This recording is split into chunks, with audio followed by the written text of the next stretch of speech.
بجد بجد انا مصدومه من المنظر. بصوا، كان عندي عزومه امبارح، دي كنت عامله لهم ايس كوفي بالاوريو شوكولاته اللوز. بصوا كميه الكوبايات والكبه والمواعين، بصوا كل حاجه. بصوا وادي اللي كل جبنه وسايبها لي على الرخامه. يعني انا مصدومه من المنظر، مش عارفه انا هعمل كل ده ازاي. أنا لازم ارتب كل حاجه الاول قبل ما ادعك المواعين. هنا مسكت الكاتر، ودي توابل اللي هطحنها في المطحنه، ومسكت الكبه ودي اللي بتاعت التوابل.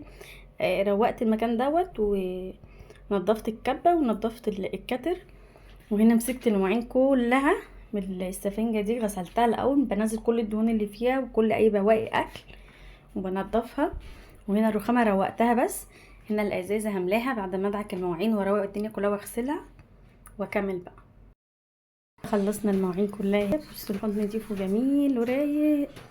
ادي البوتاجاز، بس انا عايزه حاجه تنضف لي البوتاجاز ده. انا البوتاجاز ده مشتريه مستعمل، مهما بدعك فيه واعمل فيه بيبقى هو كده.